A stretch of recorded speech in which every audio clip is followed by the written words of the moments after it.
Tak sakit. Bukanlah tak sakit terus, tapi kurang. Hai and Assalamualaikum. So, jom dengan Jajah Bebel hari ni, okay? Okay, cerita ni berlaku semalam sebenarnya. Jajah lambat makan. Jadi, perut Jajah masuk angin. Bila masuk angin, tapi Jajah lapar, Jajah makan lah waktu rehat tengah hari tu. Jajah makan. After makan, perut Jajah jadi lagi sakit. Tapi Jajah just biar je lah kan. Sebab malas nak makan ubat apa benda semua kan. Stop it. Get some help. Kemudian, balik dari kerja petang tu, Jajah lapar balik. Perut dah sakit tapi lapar. Jajah still makan lambat juga sebab banyak kerja. What? And makan pukul 9 malam. Like dah malam baru makan. Tapi perut dah sakit dah, faham tak? Okay, lepas tu, after makan tu, jadi lagi sakit. Like macam, kenapa ni sakit sangat ni? Macam tu kan. Padahal makan. Nak dijadikan cerita pula. Jajah ni memang ada gastrik. So macam, faham lah kan sakit perut. Sebab lambat makan. And gastrik datang macam tu. Okay. Lepas tu, Jajah mengadu lah dekat Jajah punya aunty. And then aunty Jajah kata, pergilah makan ubat angin, ubat biji angin semua benda tu. Hello?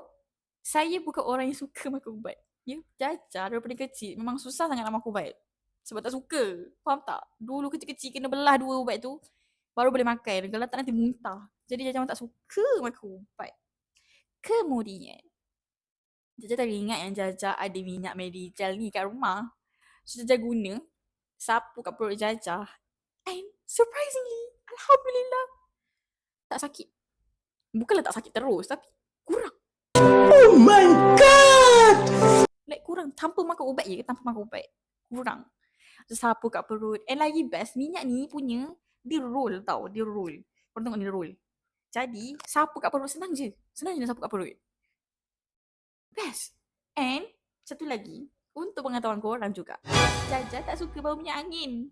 Dia jadi serimas. Faham tak bau minyak angin macam tu? Tapi bau dia ni sedap. Bau dia macam berangi-berangi bau mint. Bau mint, peppermint. Bau dia. Campur dengan bidara. So macam, oh, Alhamdulillah. Tak payah makan ubat. Guna ni je. Dah kurang. Lepas tu Jajah pakai. And Alhamdulillah, ingatkan terjagalah tengah malam kot sakit kan. Sebab sakit perut masuk angin. Tak makan ubat apa semua. Tapi tak weh.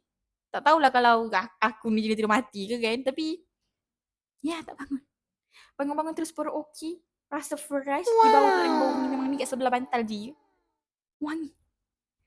So, untuk korang yang kalau nak cuba juga bidara medijal ni, cuba komen. Nak cuba tak?